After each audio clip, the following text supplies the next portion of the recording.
is no way of getting him out without risk. Yeah, with reasonable force. You are allowed to use reasonable force in the defence of your property. Yeah, so if I use reasonable force and then it went to court and he tried to prosecute me, who would say what is reasonable force? Nobody could say that then. You would have to say what force you used. He would say what force he believes you used. Now, if you agree on the degree of force, then all that the court has to decide is whether that degree was reasonable. If there is a dispute about the amount of force used, then the court first of all has to decide what level of force was used. Then it has to decide whether that level of force was reasonable. The answer is no one can give you advance directions on what course of action to take. Okay, thank you very much. All right. Goodbye. Ta-ra. Bye now. Alan, don't go away. A far, far better furniture store. Edmondson's of Blackburn, a far, far better furniture store. For lounge, dining room and bedroom furniture, for famous names in quality carpets, for all home furnishings. Edmondson's offers choice. Edmondson's gives first-class service, and Edmondson's guarantees value for money. All round a far, far better furniture store at Darwin Street, Blackburn. A far, far better furniture store. Edmondson's. Vaughan's Classic Hampers require agents for 1986. Top commission paid and each agent gets a free hamper. Telephone Vaughan's Classic Hampers on Wigan 35835. That's 35835. Are you thinking of visiting Tenerife this year? Bispam Travel Centre actually own their own apartments in the luxurious development of Parque Santiago in Playa de las Americas. As we sell through our own ABTA-bonded travel agency, we can offer these holidays at considerable savings on normal prices. We even include convenient day flights from Manchester. Contact Bispam Travel Centre for a truly luxurious apartment holiday at an ordinary price. For a copy of our brochure, phone Blackpool 58971. That's Blackpool 58971. It's the place to come, where shopping can be fun. Traders at the New Market and the M2 Market have a little something to clear up. You see, people don't seem to know exactly where they are. Pretty serious, eh? With so many other markets on Waterloo Road, it's easy to be led astray. But put it this way, if it's not over the road from the M2 Market, it's not the New Market. And vice versa. One faces the other. Got it? Good. And if it's not packed with bundles of bargains, it definitely isn't either. The New Market and the M2 Market, opposite each other on Waterloo Road, Blackpool. It's the place to come, where shopping can be fun. The New Market, Waterloo Road. How do, Alan? How do? Right, I've got all your problems about your cat flap are all solved. What you do, you get your cat flap and you put a very slack spring for the cat to go out, and a very strong spring for it to come in. You still with me? Yes. Right. Well, it can get out alright, because it can overcome this slack spring. The other cats can't get in because they can't press this strong spring. Now, the clever bit about this is, just before you go to bed at night, you wrap your cat up in its favourite blanket, because it'll need this as a bit of padding and its return trip. And then you put it on a big piece of this really thick elastic. And when it gets just short of where it normally does its dropping, that's where you cut the elastic off and tie it. Tie it to something secure. And as the elastic stretches out, and the cat just about makes it to where it's going, twang! Back it goes, straight through its cat flap and it's in. The trouble is, it may just brace itself, settled in for a good bit of business, and then twang, it's in, and I've got clout all over my front door. No. Oh, this is a perfect risk. It is a risk. You cannot reject this theory. It is a risk of covering your door in clout. This is the solution to that, you see. Instead of where you normally feed your cat on like rabbit something or chicken something, you start feeding it on chicken curries.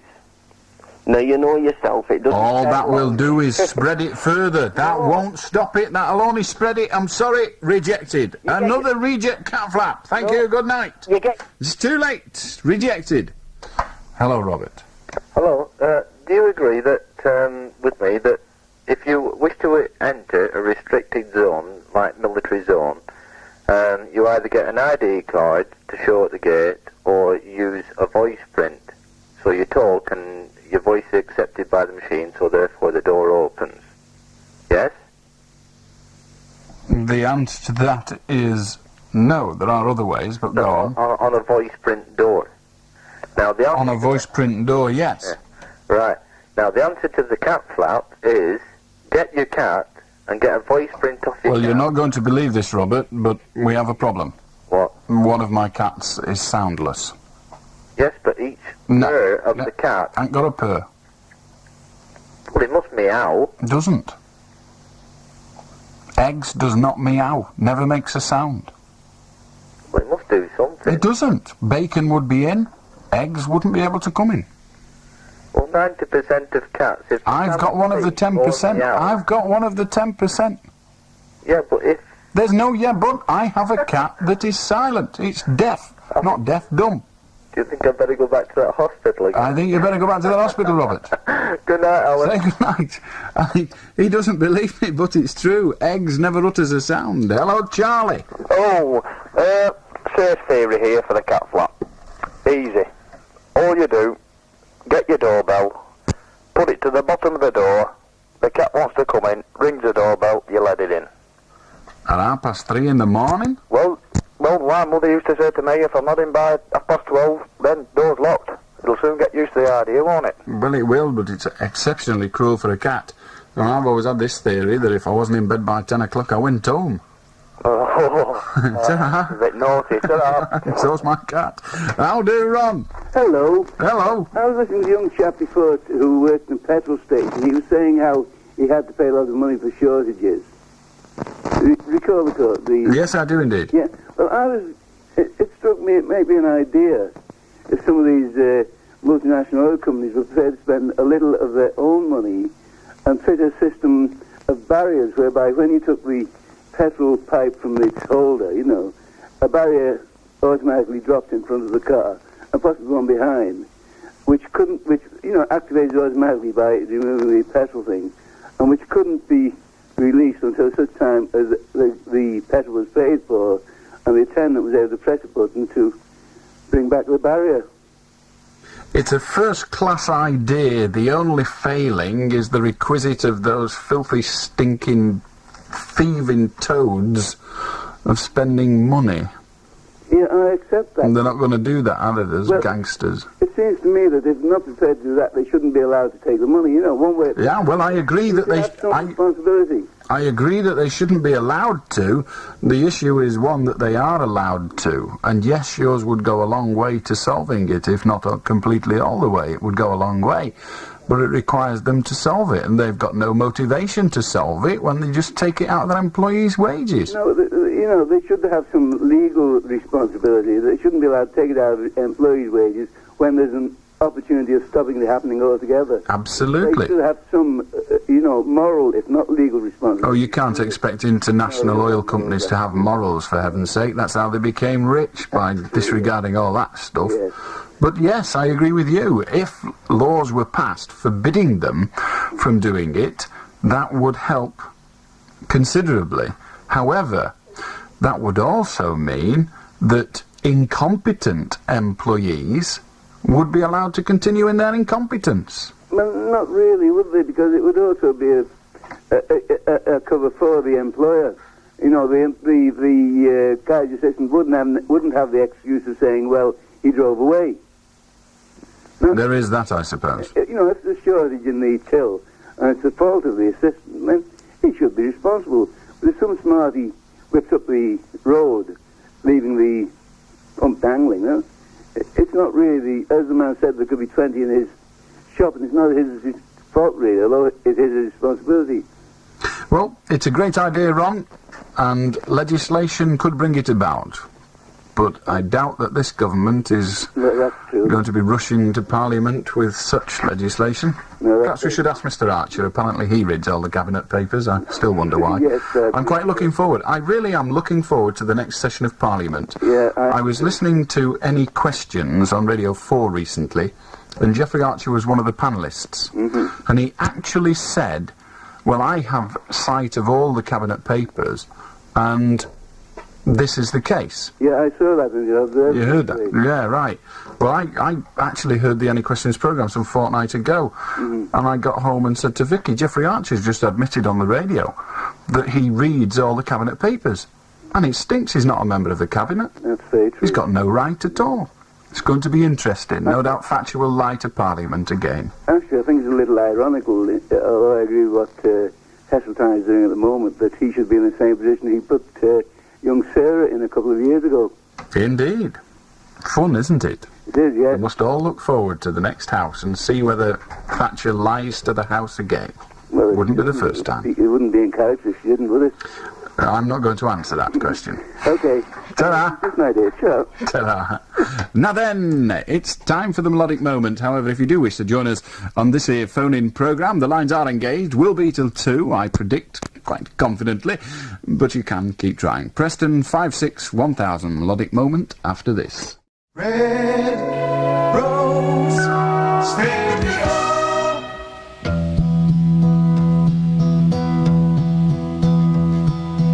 Yesterday, all my troubles seemed so far away.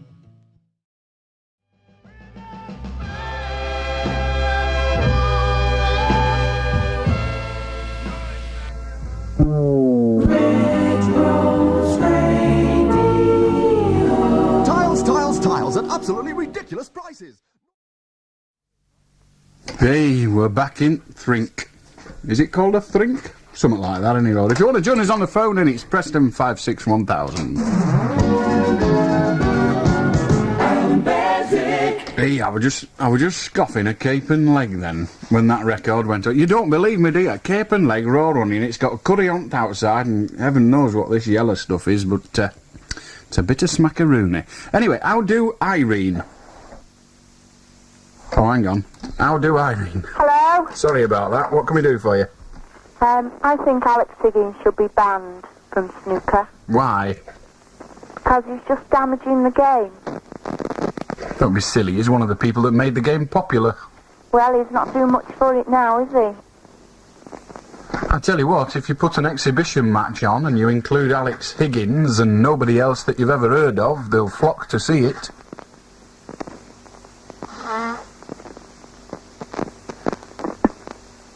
Have you nothing to say to that? Only probably because he's violent. And that's what People don't go want. because he's violent. People go because he's brilliant. He isn't. He's just wrecking the game. The gentleman's game, and he's just not doing anything for it. Well, Irene, his job is to entertain. This is an argument I have sometimes to do with myself, but the job is to entertain. And he does that. But he isn't doing it properly, is he? I don't know. Ask the people he keeps beating. Is he beating them, though? Well, who did he beat yesterday? Dennis Taylor, but... Well, your question was, is he beating them? He's just beaten the current world champion. Do you not think that is answer enough to that question? But he hasn't got any sportsmanship in his... Irene, his job is to win. He did so yesterday, above the world champion. You can hardly say he's not beating them. And he didn't win. He didn't beat Dennis Taylor by threatening to hit him with a lump hammer. He beat him on the snooker table.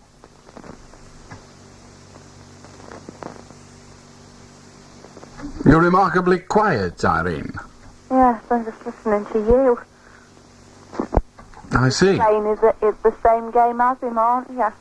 I'm not playing any game, just like he's not playing any game. You're right. He earns his... Any game, is he? Do you think Dennis Taylor is? Yes. Don't talk silly, love. He's making his living. It's a job. And Dennis Taylor and the rest of the circuit are glad that they've got Alex Higgins, just like Wimbledon are glad of McEnroe. Well, I don't think so. I think he's wrecking the game. You are entitled to be wrong. Good night. How do, Andy? How do? He just said to the lady before me that he was only making his money by playing the game. Well, I think you do the same yourself. I mean, you degrade so many people yourself. I do what myself? Waste of time swearing, Scouse. No one'll hear it. I realise that's above your intellect, but we have electronics here that, believe it or not, are cleverer than you. Let's face it. Crayons are cleverer than you. Red Rose Radio.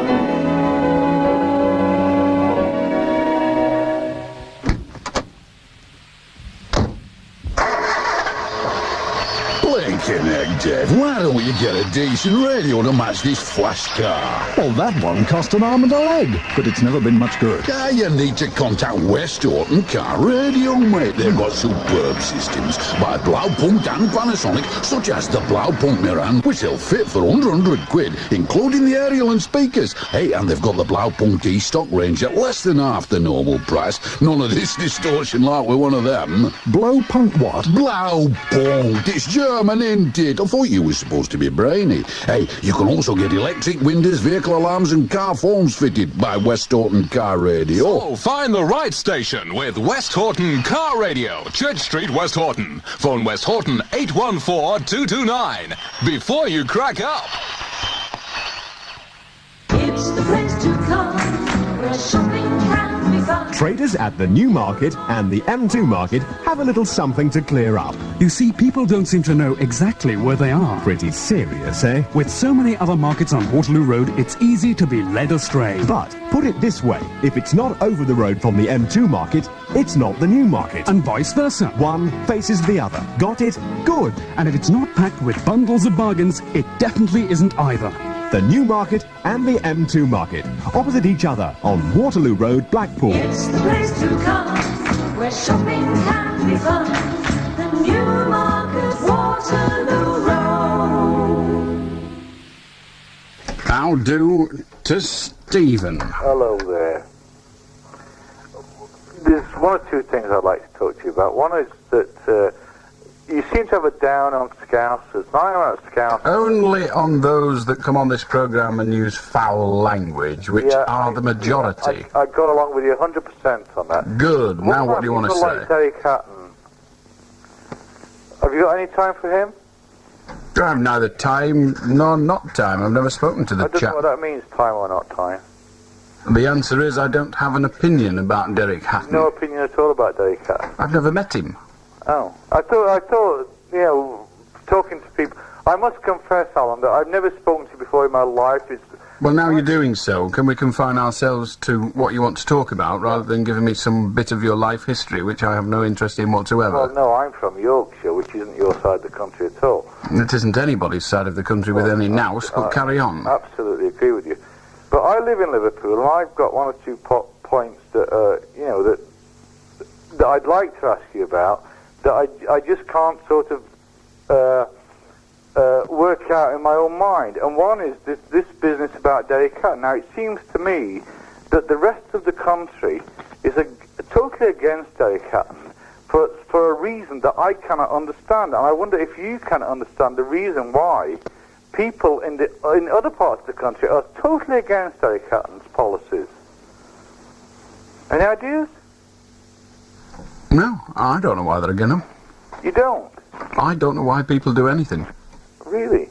That's rather incredible, because I thought that, you know, you were pretty bright, and I thought you'd have a sort of opinion on this thing. Why should I have an opinion? Just to appease you? If you've got one, I'll be happy to discuss it. Well, I haven't got an opinion, that's why I'm asking you. I see. Are you saying you're not very bright? Are you saying you're not very bright? No, I'm saying you're not very bright. Just a moment. A few seconds ago. Well, just a sec. Your reason for asking me was because you thought I was bright. Yes, right. The implication of that is that those who have not an opinion are not bright. So you're saying... And you have not an opinion, therefore you're not bright. I'm perfectly happy to be described as not bright. I don't really give a toss. No, it's you that said that I wasn't bright, not I that said... Fine, I'm not going to play semantics with you, even if you did understand what the word meant. Either get on or get off. Okay. Choose, I care not either. Okay then, we'll go on to something more important. Cats.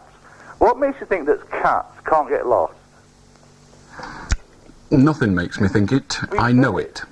You said... Listen to the answer, you half-brained, gormless toad. No, I've... Nothing makes me think it. I know it. Are you deaf, stupid, or both? I see you know it as a matter of sort of divine intervention. Absolutely, Your Honour. There's nothing to intervene. Please stick to the language of our birth. OK, let's go on to the third... Stephen, you're getting on my nerves. You are a boring pest. I thought I might be. Yes.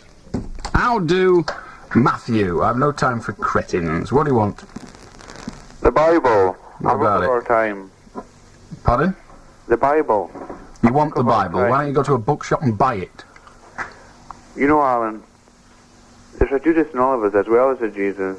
What are you drivelling on about, you brainless toad? Too many people. Oh, go away, you Bible-thumping cretin. Go and pray on somebody else's programme. Don't be bothering me, you dimwit. Hello, Mike. Hello, Alan. What do you want? Yeah. I'd like a little bit of information. Oh, good. Our company, which I won't name, and I won't name the company... Get on, man! All right. We went for our Christmas dinner.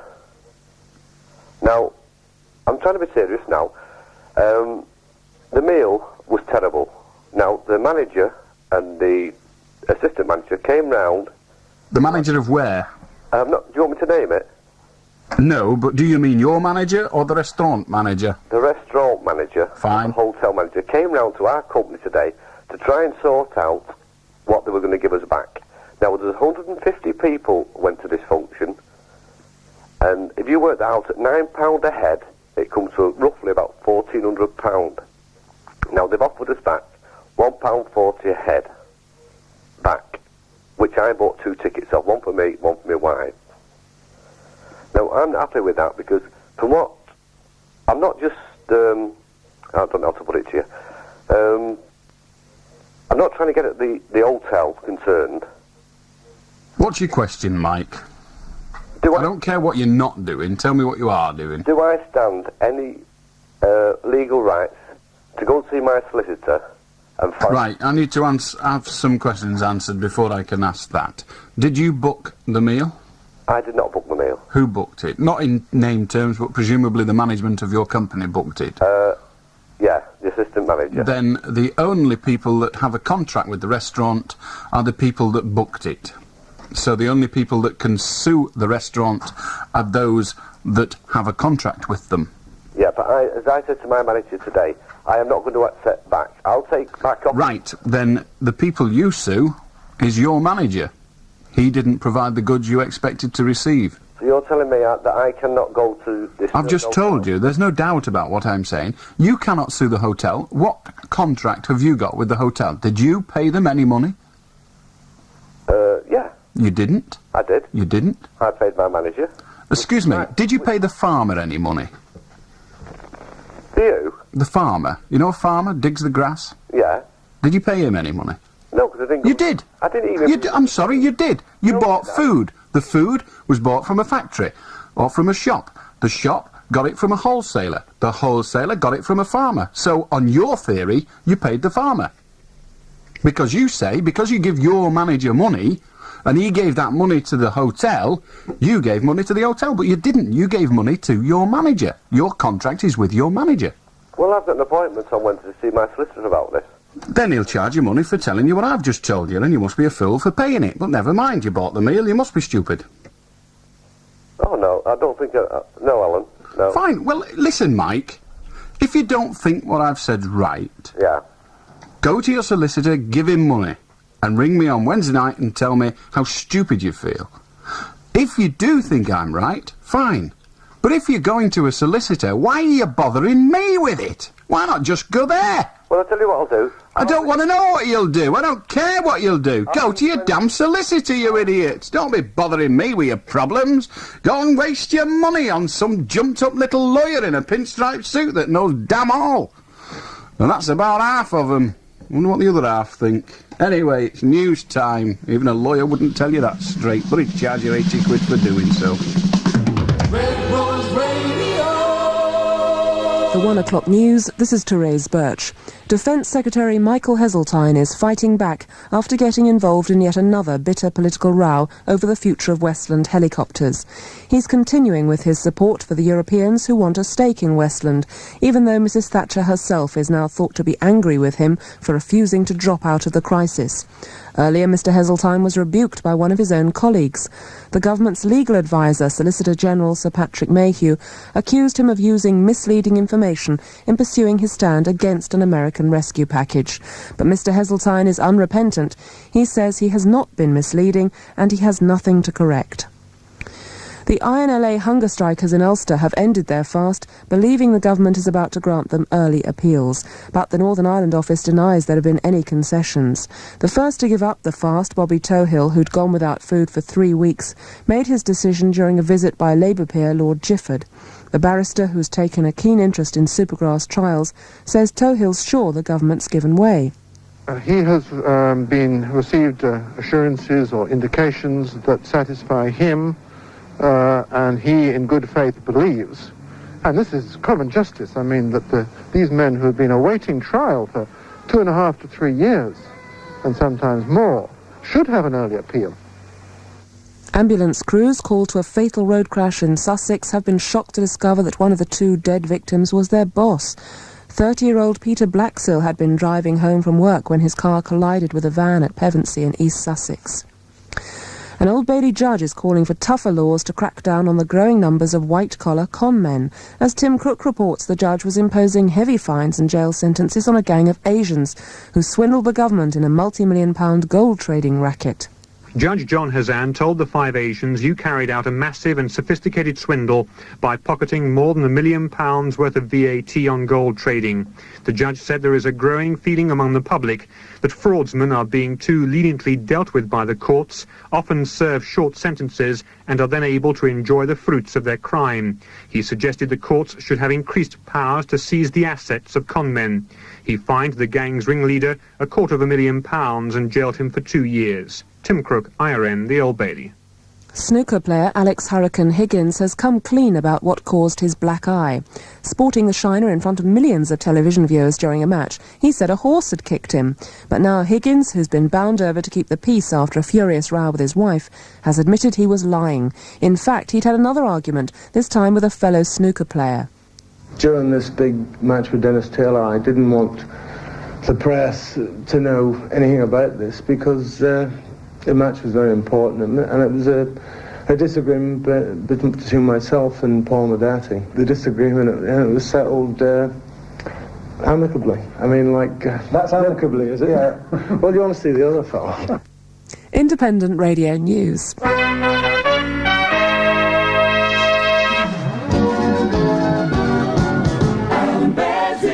That's me. Just after 3 minutes past 1. If you want to join us on the phone in, you're more than welcome. The number is Preston 561,000, and we're here till about 5 to 2 when we stop taking calls. Red Rose Radio.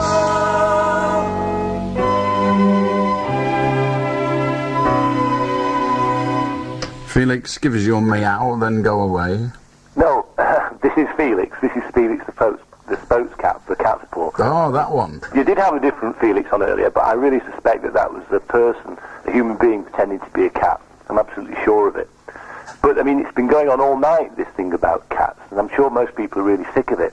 It's just trivialising the true position for cats. You've been doing it all the time. I've complained about it before. And sometimes you just don't really seem to get the point. Take, for instance, a cat's flap, which is being used over and over again to crucify us in a way. And when this hideously cruel suggestion was put forward about this very strong elastic that jerks us back through the door, the only thing you could think of to object for was to say it would damage your door, it would dirty your door, and you didn't even think of what would happen to the cat. I did it. It would have crapus interruptus. It would be absolutely dreadful. But well, yes, and murder to clean off. If you remember, the thing I've mentioned before is that we need proper education for cats. The way we're brought up just doesn't give us a chance, the way we're separated from our parents so early. And the answer to the cat slap is quite clear: a combination lock and better education for cats. You only need to be able to teach us to a very rudimentary primary education for us to be able to work single-digit combination logs. And yet you just won't do this. And all we do for people... What do you do for people? You eat them out and house and home. You bury your muck in the gardens. There's housing. I mean... You wreck the furniture. What you don't realise... Clutter up the window ledge. Knock the plants over. What do you do for people? You're so slow, you haven't realised that we've been taking action against you before your behaviour. Ever since you started this programme, your own cats have been trying to tell you. They're under instructions to destroy your furniture. Your carpet's never going to be safe. Who do you think's behind the carpet on the staircase? Listen, Felix, the carpet isn't safe from me, let alone the damn cats. We've had our I've set fire to one, I've poured black bitumen over the other. The cats are nothing compared to what damage I can wreak. Well, listen, we've had one not speaking to you, and the other one, Bacon, was too sympathetic, wouldn't do that. In fact, they've drawn the line. They're very loyal, your cats, but they're with us. And Bacon's going to stop talking to you as well if you don't mend your ways. I have that in writing. That water pistol's got to go. It's got... You don't miss much, you, do you? It's just not on. It keeps him off the chair. Isn't. It keeps, I'm telling you, it works. A quick wick of that up his back end shifts him. Well, you're just escalating the action. Oh, well, We've already had eggs in your house. We've eaten your food. This is true. You know what we can do. That Ginger Tom, he's still around. I know, but he can't get in now, the fat dog. That's Randy. Randy, they all are. He's one of our best agents. Anyway, Felix, it's good talking to you. Goodbye. Cutting us off again. I'm cutting you off again. Unfair to cats. We haven't even made the point that we've... Yeah. They're not all locked up yet. How do, Mike? Good morning, Alan. Good morning. In Belfast recently, in response to the Anglo-Irish Accord, some fool has written on a wall in big letters, Ulster says no. And underneath somebody has added, but the man from Del Monte, he say yes. That's wonderful. My dad told me one. When my dad was working on a building site, he had to render a wall. Is it not render? Put that stuff on that you put on just after you finish plastering. You know, it's like dead thin paint. Yes. And he had to put that on. And the wall was finished. It was in a loo, in actual fact, a gents' loo on this big housing complex. And when they'd finished plastering, they all went home. And they come back the next morning, and somebody wrote on the wall, as soon as they'd finished putting this paint stuff on, wrote on the wall, Kilroy's not been here yet. And after lunch, somebody had written under it, he has, but he forgot his pencil. True, that is. Absolutely true. Anyway, it's good to talk to you. Ta-ra. How do, Colin? Are you all right, Colin? Hello there. Hello there. I'd just like to ask you a question, really. I've heard you say before that it is illegal to tape any broadcast on the radio. Yes. I was just wondering why, therefore, the manufacturers of stereo systems and amplifiers and such have this facility built into them. The answer to that question is fairly straightforward. It is not illegal to have the facility, but it is illegal to tape other people's copyright material, which all radio programmes are. Yeah, I understand the part about, obviously, if you wanted to tape your own voice or something, using it for school purposes or that. But as we're in a stereo or a music centre as such, it's built in to actually tape off what they call the tuner. And, yes, but it's only built in to tape off the tuner if you tell it to. It won't do it automatically. And so they're not breaking the law, it's the person that presses the buttons that break the law. It's a similar question to if it's illegal in this country to travel on any of our roads at more than 70 miles an hour, why do they make cars that can do it? It's the same question. It's not illegal to make the car that can do it, but it is illegal to do it. Yeah. Okay. Just one other quick question. On regards as if you buy a goods from a shop and it is faulty, you have the right to take it back. Does that apply to if you buy a brand new car and something is wrong with it, say the first day you get it, could you then take it back then? Yes. No, see, because I did buy it last year. I bought a brand new car, and the second day I had it, the clutch went, and I wasn't very happy about it. And I said, could I change it? And they said, because I've signed like an acceptance form, that was it. There is a problem in law, and that is that the law is very clear. It says if a product is of merchantable quality, that means it's fit for the purpose for which it was purchased, then it's agreed that the contract has been, in the first part, honoured. In other words, if it's non-merchantable quality, you're entitled to your money back. Yeah.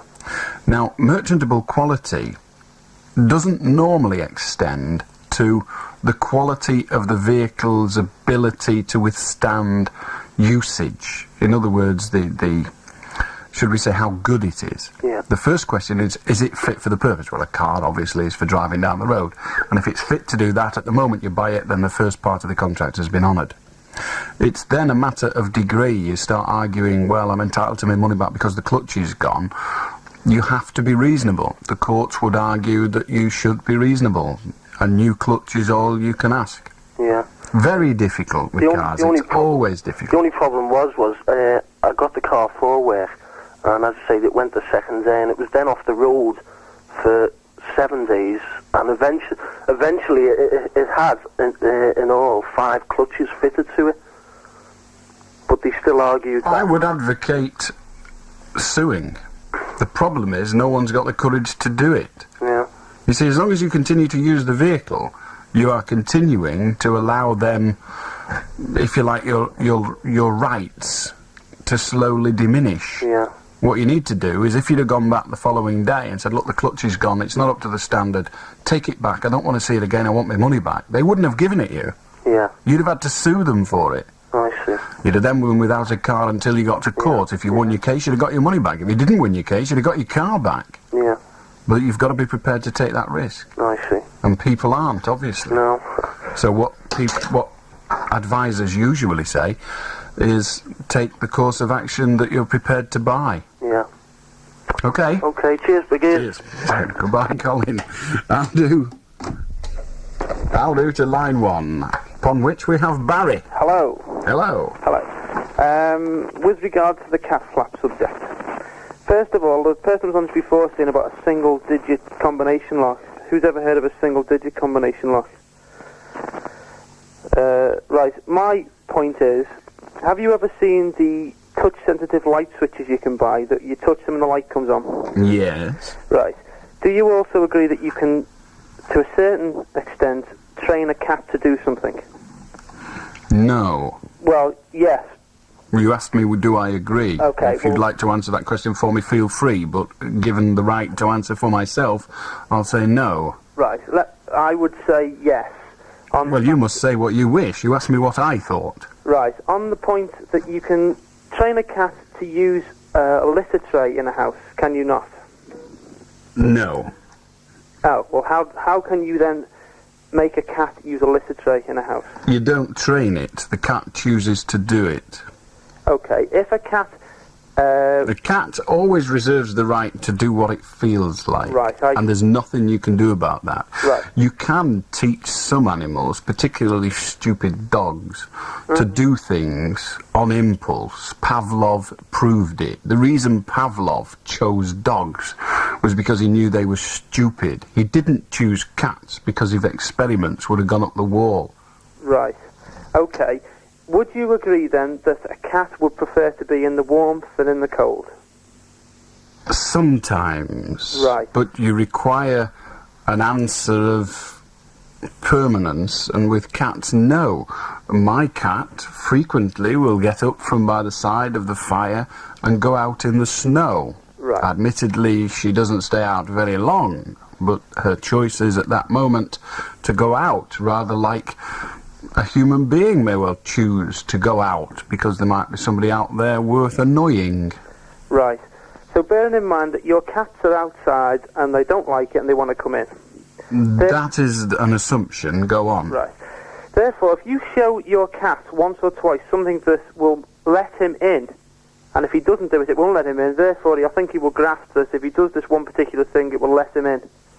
You're leading up to somewhere. Let us get there, because yes, I concede that. What I'm still waiting for is some method of differentiating between letting in my cats that want to be in a warm place and other people's cats, particularly this large ginger Tom that wishes to be in a warm place. Right.